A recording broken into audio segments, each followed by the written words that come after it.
E aí, meus queridos e queridas, cornos e cornas, desavisados e desavisadas, talaricados e talaricadas que se encontram nesse canal. Vocês estão supimpa, tudo supimpa, não super décimo posa? Então, hoje nós vamos falar sobre a série de Invasão Secreta da Marvel e vou dizer pontos que eu gostei e pontos que eu não gostei, tá bom? Então, se vocês gostam desse tipo de vídeo, não esqueçam de se inscrever nesse canal, deixar o seu like pimposo, comentar os próximos vídeos que vocês querem ver por aqui e compartilhar com todos os seus amigos, tá bom? Vamos lá. E a série, ela começa com um vilão, que é de uma raça alienígena, que é a dos Skrulls, e ele já tem infiltrados no governo de vários países, que os Skrulls, ele tem o poder da mística dos X-Men, que eles se transformam em outra pessoa. Agora sim, só pulando pro episódio final rapidinho, o que acontece? Eu achei que o último episódio ele foi muito corrido, muito rápido, e também teve uma lerdeza lá pra atirar no Skrull. Enfim, eu vou chegar lá daqui a pouco. Na verdade, esse episódio poderia ter tido mais tempo, ou essa série poderia ter mais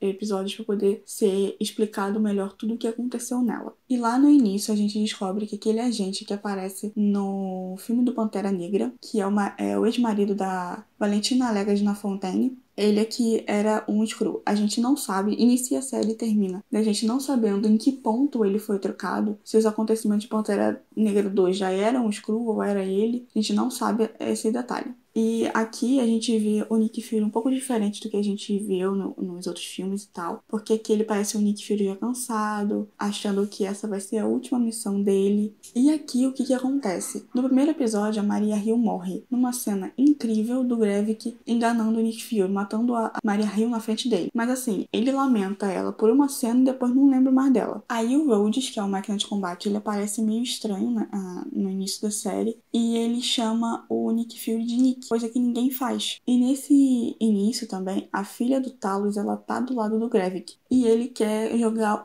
os humanos uns contra os outros para poder criar uma guerra entre eles. Só que assim, esse tema de espionagem, de você não saber quem é quem, ele é quebrado lá no episódio 2 ou 3, se eu não me engano, porque mostra quem do governo tá se passando por um Skrull. Aí a gente descobre o porquê o Rhodes está agindo estranho, porque aqui ele foi trocado por um Skrull, mas até então a gente não sabe em que ponto da história ele foi trocado. Tem bastante flashback nessa série e nesses flashbacks ajuda a gente a poder entender o que o Nick tem tanto a ver assim com os Skrulls fora o filme da Capitã Marvel.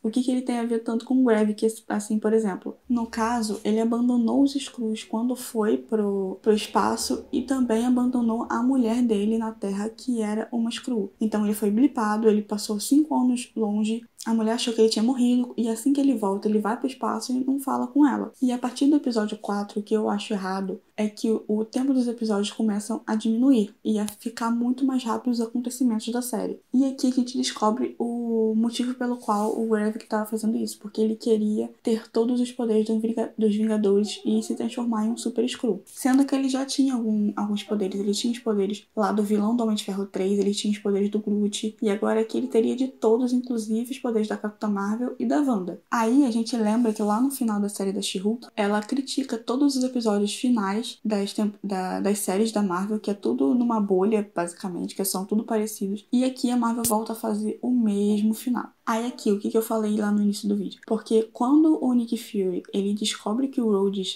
é um Skrull, e ele tenta ficar convencendo o presidente dos Estados Unidos que ele é um Skrull. Mano, não precisa ficar tentando convencer o homem. Era simples, era só atirar na mão dele. Atira na mão do Rhodes, na perna dele, ou o que seja. Não precisava ficar tentando convencer o presidente a isso. Aí no penúltimo episódio tem um gancho, né, do Nick Fury ligando pra alguém, falando que vai precisar da ajuda dele. E na verdade o Nick Fury só tava falando com a Gaia que ele precisava dela. Então, no início do episódio a gente acha que o Nick Fury tá indo falar com a Gaia. Mas não, ele tá indo atrás lá do presidente dos Estados Unidos, né, que eu falei. E a Gaia tá se passando pelo Nick Fury. E como é uma região de muita radiação, os humanos não sobreviveriam se ficassem ali por muito tempo, ela teve que ser uma atriz, basicamente, pro Gravik achar que o Nick Fury era ele mesmo. Aí ele consegue os poderes dos Vingadores, só que a Gaia também tava ali dentro, e a Gaia também recebe os poderes de todos os Vingadores. Então, se ela tem os poderes da Capitã Marvel e da Wanda também, ela agora é a personagem mais poderosa da Marvel. Agora a gente tem que saber o que eles vão fazer com ela, porque provavelmente ela vai aparecer na série e vai sumir. Porque o que eles vão fazer com um personagem tão poderoso assim? Ah, estalou o dedo... Meu Deus do céu.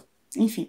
Estalou o dedo e ela não tem mais os poderes. O que vai acontecer? Aí a Gaia, ela resgata os presos, né? Mas a série não explica se onde os presos estavam tem radiação ou não, né? Porque senão, se eles estavam recebendo radiação, alguns deles já poderiam até ter morrido. Mas enfim, aí a gente descobre que o Rhodes, ele tava lá preso com uma roupa de hospital. Então, assim, quando que o Rhodes foi para um hospital? Foi quando ele perdeu o movimento das pernas lá em Guerra Civil. Então, ele foi trocado entre Guerra Civil e Vingadores de Guerra Infinita. Só que, mano, a história dele tem um buraco, porque assim, ele não sabe que o Tony Stark morreu, ele não sabe do Blip, ele não sabe do Thanos.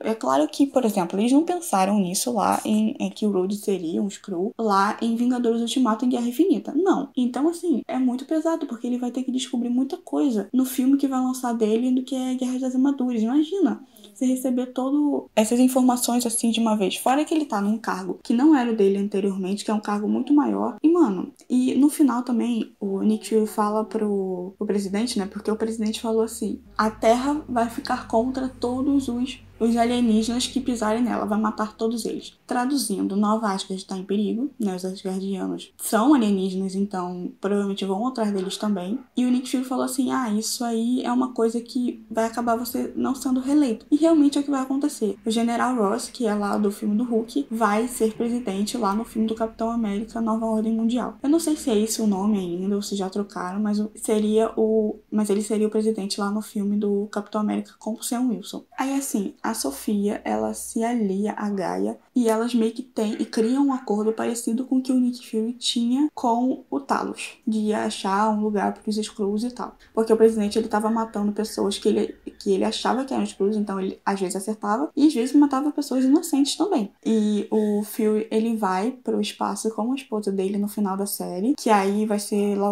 os acontecimentos lá das Marvels, e não tem cena pós-crédito. Então é isso. Se vocês gostaram desse tipo de vídeo, não se esqueçam de se inscrever nesse canal, deixar o seu like no pulso, comentar os próximos vídeos que vocês querem ver por aqui e compartilhar com todos os seus amigos, tá bom? Tchau!